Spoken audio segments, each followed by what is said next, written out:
मेवाड़ के अप्रतिम योद्धा महाराणा प्रताप की शौर्य गाथा आरंभिक दृश्य। आइए आज हम इतिहास के उस कालखंड में चलते हैं जहां एक ऐसे महानायक की गाथा गूंजती है जिसके अदम्य साहस, अटूट स्वाभिमान और दृढ़ प्रतिज्ञा ने भारतीय इतिहास के पन्नों पर अमिट छाप छोड़ दी।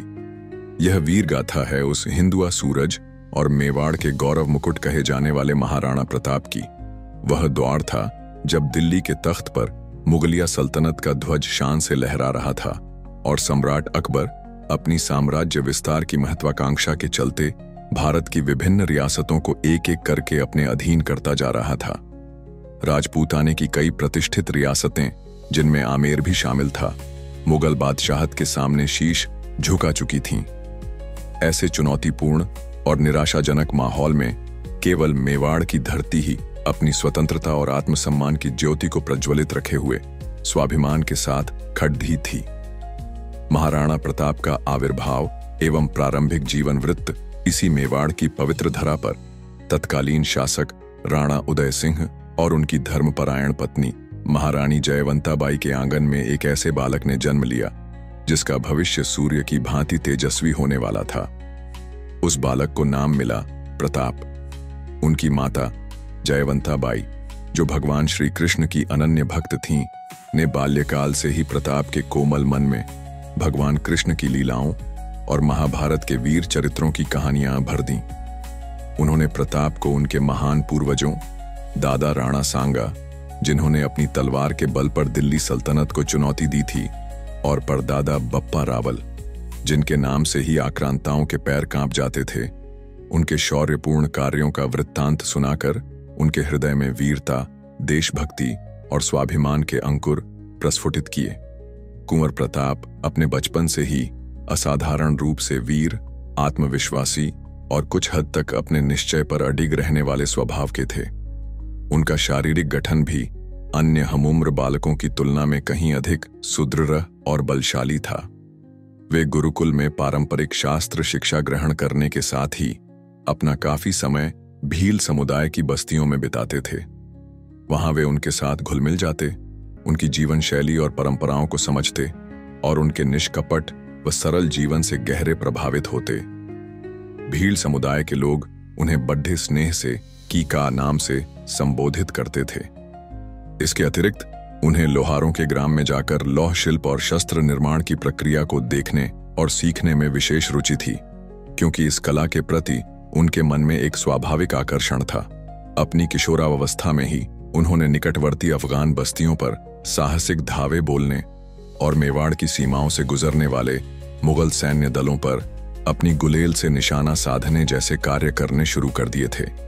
उनके इन्हीं प्रारंभिक साहसिक कार्यों से यह स्पष्ट होने लगा था कि यह बालक भविष्य में एक अत्यंत पराक्रमी और अजेय योद्धा के रूप में उभरेगा। राज्यारोहण और स्वतंत्रता की प्रतिज्ञा राणा उदय सिंह की अनेक पत्नियां थीं और उनसे उन्हें कुल 24 संतानें प्राप्त हुई थीं, परंतु उनकी सर्वाधिक प्रिय रानी भटियाणी कुल की धीरबाई थीं, जिनकी सलाह और इच्छाओं को राणा उदय सिंह विशेष मान देते थे। उन्हीं के प्रभाव में आकर राणा ने अपने कनिष्ठ पुत्र जगमाल को मेवाड़ के अगले राणा के रूप में नामित कर दिया था, जबकि राजपूती परंपराओं और शास्त्रों के अनुसार राज्याधिकार ज्येष्ठ पुत्र को ही प्राप्त होता था। कुंवर प्रताप, जिनका हृदय सागर के समान विशाल और उदार था, ने अपने पिता के इस निर्णय को बिना किसी विरोध के स्वीकार करते हुए अपने अनुज जगमाल के लिए राजगद्दी का मार्ग प्रशस्त कर दिया। परंतु मेवाड़ के प्रमुख सामंतों, सरदारों और आम प्रजा को राणा उदय सिंह का यह निर्णय स्वीकार्य नहीं था। उनके हृदय में कुंवर प्रताप ही मेवाड़ के वास्तविक उत्तराधिकारी के रूप में बसे हुए थे। सन 1572 में जब राणा उदय सिंह का देहावसान हुआ, उस दुखद अवसर पर भी जगमाल अपने पिता के अंतिम संस्कार में सम्मिलित न होकर महल में अपने राज्याभिषेक की तैयारियों में लीन रहा। इस असंवेदनशील कृत्य से मेवाड़ के सरदारों का क्षोभ और भी अधिक बढ़ गया। तबखेराज, सोनगरा और ग्वालियर के पूर्व शासक रामशाह तंवर जैसे प्रभावशाली और निष्ठावान सरदारों ने रावत कृष्णदास चूंडावत के नेतृत्व में यह निश्चय किया कि मेवाड़ का भविष्य जगमाल जैसे अनुभवहीन और अयोग्य व्यक्ति के हाथों में सुरक्षित नहीं रह सकता। उन्होंने गोगुंदा की उन्हीं पर्वत पर, जहां राणा उदय सिंह की चिता प्रज्वलित हुई थी, अपने रक्त से कुंवर प्रताप के ललाट पर राज तिलक कर उन्हें मेवाड़ का अगला राणा घोषित कर दिया। रावत कृष्णदास चूंडावत ने प्रताप की कटी में राजकीय खड्ग बांधते हुए उद्घोष किया, मेवाड़ के गौरव मुकुट श्री कुंवर प्रताप सिंह आज से मेवाड़ के महाराणा हैं। महाराणा प्रताप के राज्यारोहण का समाचार सुनते ही जगमाल भयभीत होकर राजगद्दी का त्याग कर मुगल सम्राट अकबर की पनाह में चला गया। इसके उपरांत वर्ष 1573 में कुंभलगढ़ के सुदृढ़ दुर्ग में वीर शिरोमणि महाराणा प्रताप का पूरे विधि विधान और राजकीय सम्मान के साथ औपचारिक राज तिलक संपन्न हुआ। मेवाड़ का सिंहासन ग्रहण करते समय राज्य की परिस्थितियां वो अत्यंत विकट थीं। उनके पिता राणा उदय सिंह के शासनकाल में मुगलों के साथ निरंतर हुए संघर्षों ने मेवाड़ की आर्थिक स्थिति बहुत खराब थी। राजकोष रिक्त हो चुका था और राज्य का हृदय स्थल चित्तौड़गढ़ सहित मेवाड़ का एक बड़ा क्षेत्रफल मुगल आधिपत्य में जा चुका था। ऐसी गंभीर और चुनौतीपूर्ण स्थिति में महाराणा प्रताप ने अपने सामंतों और सरदारों को एकत्रित कर उनके समक्ष यह ऐतिहासिक प्रतिज्ञा ली, मेरा शीश शत्रु के समक्ष कभी नहीं झुकेगा। मेवाड़ की छाती पर गर्व से लहराता मुगल ध्वज मेरे हृदय को शूल की भांति चुभता है। शीघ्र ही समय का चक्र परिवर्तित होगा और मेवाड़ की धरती पर पुनः केसरिया ध्वज पूर्ण स्वाभिमान और वैभव के साथ फहराएगा। मैं यह प्रण लेता हूं कि जब तक मैं मेवाड़ को पूर्ण रूप से स्वतंत्र नहीं करा लेता, तब तक मैं चैन से नहीं बैठूंगा, राजसी महलों का सुख नहीं भोगूंगा, कोमल शैया पर शयन नहीं करूंगा और स्वर्ण रजत के पात्रों में भोजन ग्रहण नहीं करूंगा। उनके इस दृढ़ संकल्प को सुनकर सभी उपस्थित सरदारों ने अपनी अपनी तलवारें म्यान से निकालकर उनकी प्रतिज्ञा का अनुमोदन किया और संपूर्ण सभा कक्ष महाराणा प्रताप के जय जयकार से गूंज उठा। अपनी इस प्रतिज्ञा के साथ ही उन्होंने अपनी बिखरी हुई सैन्य शक्ति को पुनः संगठित करने, वनवासी भीड़ योद्धाओं को अपनी सेना में सम्मिलित करने और लोहारों को युद्ध के लिए आवश्यक अस्त्र शस्त्रों का निर्माण करने का महत्वपूर्ण कार्य सौंपा। मुगल दूत एवं स्वाभिमान की अडिगता महाराणा प्रताप द्वारा सैन्य संगठन और मेवाड़ की स्वतंत्रता के लिए की जा रही तैयारियों का समाचार मुगल सम्राट अकबर के कानों तक पहुंचने में अधिक समय नहीं लगा। अकबर ने महाराणा प्रताप को अपनी अधीनता स्वीकार करने के लिए मनाने के उद्देश्य से क्रमबद्ध रूप से 4 दूत भेजे। सर्वप्रथम सितंबर 1572 में जलाल खान कोरची को, जो अपनी वाक्पटुता और चतुराई के लिए विख्यात था, इस कार्य के लिए भेजा गया, परंतु महाराणा प्रताप ने मुगल अधीनता का प्रस्ताव सुनते ही उसे दृढ़तापूर्वक अस्वीकार कर तत्काल वापस भेज दिया। इसके पश्चात जून 1573 में अकबर ने आमेर के राजा मान सिंह को, जो अकबर का एक विश्वस्त सेनापति और कूटनीतिज्ञ था, महाराणा प्रताप के पास भेजा। उस समय महाराणा प्रताप उदयपुर में निवास कर रहे थे। मान सिंह अपनी पूरी राजकीय शान शौकत के साथ उदयपुर पहुंचा। महाराणा ने अतिथि धर्म का पालन करते हुए उदय सागर झील के सुरम्य तट पर मान सिंह के सम्मान में एक भव्य भोज का आयोजन करवाया। जब भोजन परोसा गया तो महाराणा प्रताप स्वयं उपस्थित न होकर अपने पुत्र कुंवर अमर सिंह को अतिथि के सत्कार का दायित्व सौंपकर भेज दिया। मान सिंह द्वारा महाराणा की अनुपस्थिति का कारण पूछने पर कुंवर अमर सिंह ने विनम्रतापूर्वक बताया कि उनके पिता के सिर में दर्द है, अतः वे भोज में सम्मिलित नहीं हो पाएंगे। आप भोजन ग्रहण कर विश्राम करें। मान सिंह ने अपनी त्योरियां चढ़ाते हुए व्यंग्यात्मक लहजे में कहा, राणा जी से जाकर कह देना कि उनके सिर दर्द का वास्तविक कारण मैं भली भांति समझ गया हूं। उसने महाराणा प्रताप की अनुपस्थिति में भोजन करने से स्पष्ट इनकार कर दिया। तब महाराणा प्रताप ने उसे एक कठोर संदेश भिजवाया। जिस राजपूत ने अपनी कुल मर्यादा को ताक पर रखकर एक तुर्क शासक से वैवाहिक संबंध स्थापित किए हों और अपनी बहन बेटियों का विवाह यवनों से किया हो, उसके साथ भला कौन सा स्वाभिमानी राजपूत एक पंक्ति में बैठकर भोजन करेगा। यह सुनकर मान सिंह स्वयं को अत्यंत अपमानित महसूस करने लगा और उसने अन्न का एक दाना भी ग्रहण नहीं किया। केवल कुछ चावल के दाने, जो अन्न देवता के सम्मान में रखे गए थे, उन्हें अपनी पगड़ी में सहेज कर वह वहां से क्रुद्ध होकर चला गया। अपने अश्व पर सवार होते समय मानसिंह ने ऊंचे स्वर में चेतावनी दी, दिल्ली की बादशाहत को चुनौती देना स्वयं अपने पैरों पर कुल्हाड़ी मारने जैसा है। यदि आपकी अभिलाषा कांटों से भरे मार्ग पर चलने की है तो विश्वास रखिए, एक दिन आपकी यह अभिलाषा अवश्य पूर्ण होगी। मैं तुम्हारे इस अभिमान को युद्ध भूमि में चूर चूर कर दूंगा। हमारी अगली भेंट अब रण क्षेत्र में ही होगी। महाराणा प्रताप ने भी उसी दृढ़ता और निर्भीकता से उत्तर दिया, मुझे हमारे समय का इंतजार रहेगा। इसके उपरांत अकबर ने अक्टूबर 1573 में राजा भगवंत दास मानसिंह के पिता और दिसंबर 1573 में अपने एक और कुशल मंत्री राजा टोडरमल को भी भेजा, परंतु महाराणा प्रताप अपने निश्चय पर अडिग रहे और उन्होंने किसी भी शर्त पर अकबर की अधीनता स्वीकार नहीं की। हल्दी घाटी का युगांतरकारी महासमर अंततः जब कूटनीति के सभी प्रयास विफल हो गए, तब सन 1576 में अकबर स्वयं अपने प्रमुख सेनानायकों और एक विशाल सैन्य बल के साथ अजमेर पहुंचा। यहां अकबर ने राजा मानसिंह को 1 लाख से भी अधिक सैनिकों वाली मुगल सेना का प्रधान सेनापति नियुक्त किया। 3 अप्रैल 1576 को मानसिंह एक अजेय प्रतीत होने वाली मुगल फौज के साथ मेवाड़ को विजय करने के महत्वाकांक्षी अभियान पर निकल गया। लगभग 2 माह की लंबी यात्रा के पश्चात मानसिंह अपनी सेना सहित खमनोर नामक ग्राम के निकट पहुंचा। महाराणा प्रताप तो लंबे समय से अपनी तलवार की धार को पैनी कर ही रहे थे। वे इस बात से पूर्णतः अवगत थे कि यह निर्णायक युद्ध अब टाला नहीं जा सकता। मानसिंह ने बनास नदी के तट पर स्थित मोलेला गांव में अपना सैन्य शिविर स्थापित किया, जबकि महाराणा प्रताप ने अपनी लगभग 20,000 सैनिकों की सेना के साथ उससे कुछ ही दूरी पर स्थित लॉसिंग नामक गांव में अपना शिविर लगाया।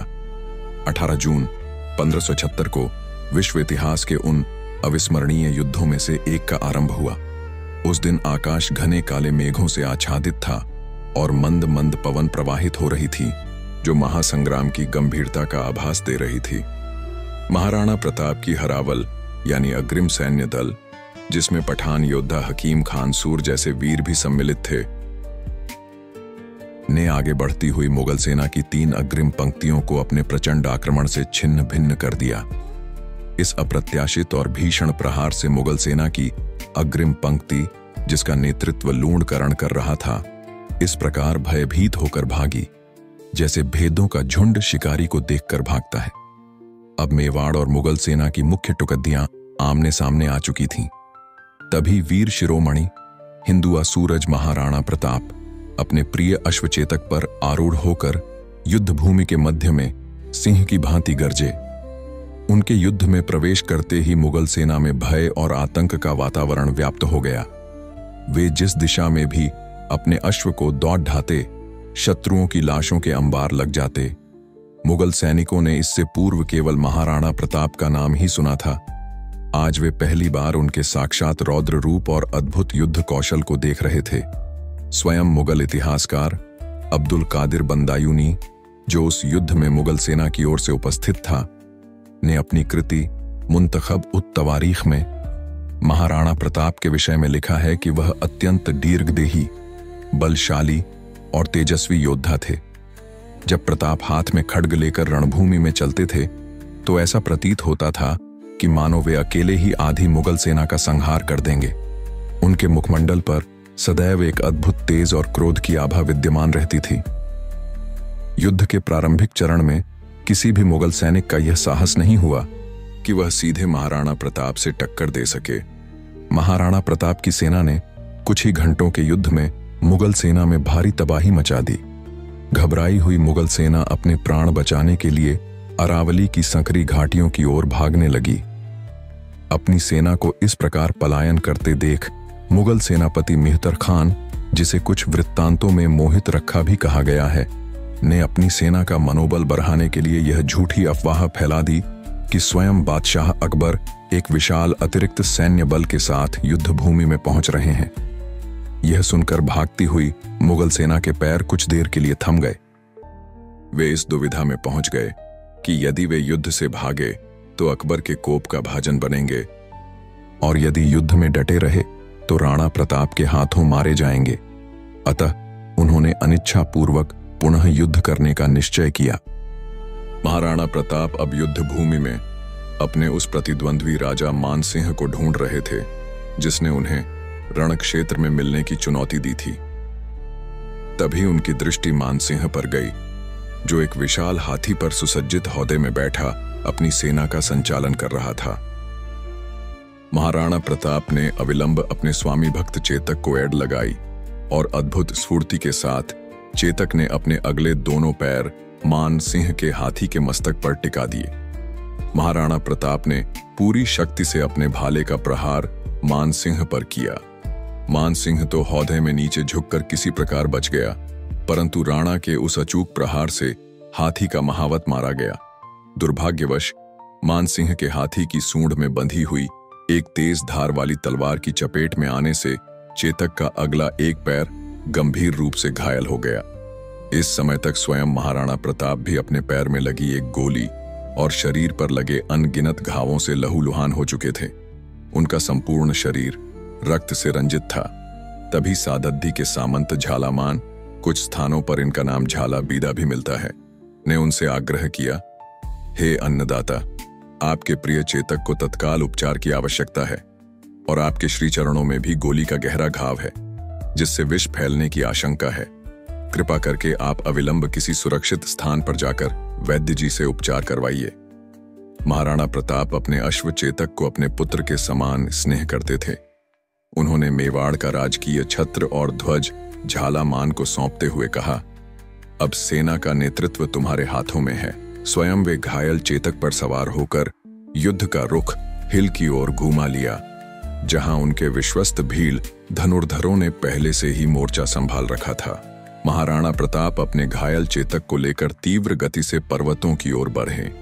मार्ग में चेतक ने अपनी अद्भुत स्वामी भक्ति और अदम्य साहस का परिचय देते हुए लगभग 26 फीट चौड़े एक बरसाती नाले को एक ही छलांग में पार कर लिया, परंतु बलीचा नामक गांव के पास पहुंचकर अत्यधिक रक्तस्राव और थकान के कारण वह वीर अश्व अपने स्वामी के चरणों में गिरकर सदा के लिए शांत हो गया। ठीक उसी समय महाराणा प्रताप के अनुज शक्ति सिंह, जो अब तक मुगल सेना की ओर से युद्ध कर रहे थे, अपने भाई का पीछा करते हुए वहां आ पहुंचे। महाराणा प्रताप अपने निष्प्राण चेतक के पास बैठकर विलाप कर रहे थे। तभी उनकी दृष्टि शक्ति सिंह पर गई। अपने भाई की ऐसी दयनीय दशा और चेतक की असाधारण स्वामी भक्ति को देखकर शक्ति सिंह का हृदय द्रवित हो उठा। वह पश्चाताप की अग्नि में जलते हुए फूट फूट कर रोने लगे और अपने अग्रज के चरणों में गिरकर उनसे क्षमा याचना करने लगे। उधर हल्दी घाटी के मैदान में अभी भी घमासान युद्ध जारी था। झालामान मेवाड़ का राज चिन्ह धारण किए हुए अद्भुत पराक्रम दिखा रहे थे और राणा पूंजा भील के नेतृत्व में भील योद्धा अपनी परंपरागत युद्ध शैली से मुगलों को कड़ी टक्कर दे रहे थे। अंततः मानसिंह ने हल्दी घाटी के दुर्गम दर्रों में और अधिक क्षति उठाने के बजाय अपनी थकी हारी मुगल सेना को वापस अजमेर की ओर कूच करने का आदेश दिया। इस प्रकार अकबर की विशाल और साधन संपन्न सेना का दंभ मेवाड़ के मुट्ठी भर स्वाभिमानी योद्धाओं ने चकनाचूर कर दिया था। जब मानसिंह और आसफ खान पराजित होकर और बिना किसी ठोस उपलब्धि के अकबर के समक्ष उपस्थित हुए तो बादशाह अकबर अत्यंत कुपित हुए और उन्होंने दंड स्वरूप कई महीनों तक उन दोनों के अपने दरबार में प्रवेश पर प्रतिबंध लगा दिया। उनकी जागीरें जब्त कर लीं और उनके वेतन एवं अन्य सुविधाओं पर भी तत्काल प्रभाव से रोक लगा दी। सतत संघर्ष एवं भामाशाह का अतुलनीय योगदान हल्दी घाटी के उस भीषण युद्ध के पश्चात यद्यपि नैतिक विजय महाराणा प्रताप की हुई थी, तथापि इस संघर्ष ने मेवाड़ के सीमित संसाधनों को लगभग समाप्त कर दिया था। उनका राजकोष लगभग रिक्त हो चुका था। वे अपनी बची खुची सेना के साथ कुंभलगढ़ के सुदृढ़ दुर्ग में आ गए। हल्दी घाटी युद्ध के कुछ ही माह पश्चात सन 1577 में अकबर ने एक बार पुनः शाहबाज खान के नेतृत्व में एक विशाल सेना कुंभलगढ़ पर आक्रमण करने के लिए भेजी। हल्दी घाटी जैसे महाविनाशकारी युद्ध के तुरंत बाद एक और बिग वॉर फेस करना मेवाड़ की छोटी और थकी हुई सेना के लिए अत्यंत कठिन था। अतः सामरिक परिस्थितियों को देखते हुए महाराणा प्रताप ने कुछ समय के लिए कुंभलगढ़ का किला त्याग दिया और इस प्रकार कुंभलगढ़ पर शाहबाज खान का अधिकार हो गया। परंतु कुछ ही महीनों के अंतराल के बाद महाराणा प्रताप ने अपनी सैन्य शक्ति को पुनः संगठित किया और पूरी योजना और तैयारी के साथ शाहबाज खान पर आकस्मिक आक्रमण करके कुंभलगढ़ के दुर्ग को पुनः अपने अधिकार में ले लिया। कुंभलगढ़ पर पुनः विजय प्राप्त करने के पश्चात महाराणा प्रताप ने अपनी भावी रणनीति का निर्धारण करने के लिए अपने सभी प्रमुख सरदारों और सामंतों की एक सभा बुलाई। उस सभा में अधिकांश सरदारों ने यह परामर्श दिया कि उन्हें पश्चिम में सिंध प्रदेश की ओर प्रस्थान करना चाहिए, जहां वे धन और संसाधनों का संग्रह करके एक विशाल और सुसज्जित सेना का गठन कर सकें और फिर सीधे मुगल साम्राज्य के केंद्र पर आक्रमण कर सकें। इसी उद्देश्य की पूर्ति हेतु महाराणा प्रताप ने अपने विश्वस्त मंत्री और बाल सखा भामाशाह को कुंभलगढ़ दुर्ग की रक्षा का भार सौंपकर स्वयं गुजरात की ओर प्रस्थान किया।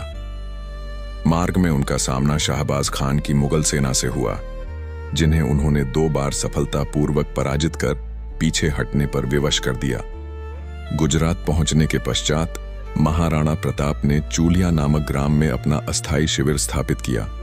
यहीं पर दानवीर भामाशाह, जो इस बीच मालवा क्षेत्र से अपनी संपूर्ण पैतृक संपत्ति और जीवन भर की संचित धनराशि लेकर आए थे, महाराणा प्रताप के चरणों में उपस्थित हुए और उन्होंने अपनी समस्त धन संपदा, जिसमें लगभग 25 लाख रुपए और 20,000 स्वर्ण मुद्राएं अशरफियाओं थीं, मेवाड़ की स्वतंत्रता के लिए समर्पित कर दी।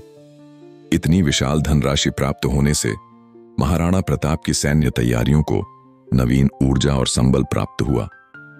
दिवेर का निर्णायक युद्ध और विजयों की श्रृंखला भामाशाह द्वारा प्रदान की गई इस अतुलनीय आर्थिक सहायता से महाराणा प्रताप ने सिंध जाने का विचार त्याग दिया और इसके स्थान पर उन्होंने अपनी नवीन ऊर्जा से भरी सेना के साथ वापस मेवाड़ की ओर प्रस्थान किया। सन 1582 में उन्होंने दिवेर के महत्वपूर्ण दर्रों में स्थित मुगल सैन्य चौकियों और थानों पर एक आकस्मिक और तूफानी गति से आक्रमण कर दिया। इस समय महाराणा प्रताप का शौर्य अपने चरम पर था। वे साक्षात रौद्र रूप धारण किए हुए प्रतीत हो रहे थे। उन्होंने अपने सामंतों को यह स्पष्ट आदेश दिया कि दिवेर के किले को चारों दिशाओं से इस प्रकार घेर लिया जाए कि कोई भी मुगल सैनिक बचकर भागने न पाए। इसी युद्ध में महाराणा प्रताप के वीर और पराक्रमी पुत्र कुंवर अमर सिंह ने अद्भुत शौर्य का प्रदर्शन करते हुए मुगल सेना के प्रमुख सेनानायक और अकबर के चाचा सुल्तान खान पर अपने भाले से ऐसा प्रचंड प्रहार किया कि वह भाला सुल्तान खान और उसके अश्व को बेधता हुआ धरती में जा धंसा। दिवेर के इस निर्णायक युद्ध में लगभग 36,000 मुगल सैनिकों ने महाराणा प्रताप के समक्ष आत्मसमर्पण कर दिया। महाराणा ने दिवेर के किले पर पुनः मेवाड़ का केसरिया ध्वज गर्व से फहराया। प्रसिद्ध इतिहासकार कर्नल जेम्स टॉड ने दिवेर के इस युद्ध को मेवाड़ का मैराथन की संज्ञा दी है, जो इसकी महत्ता को दर्शाता है।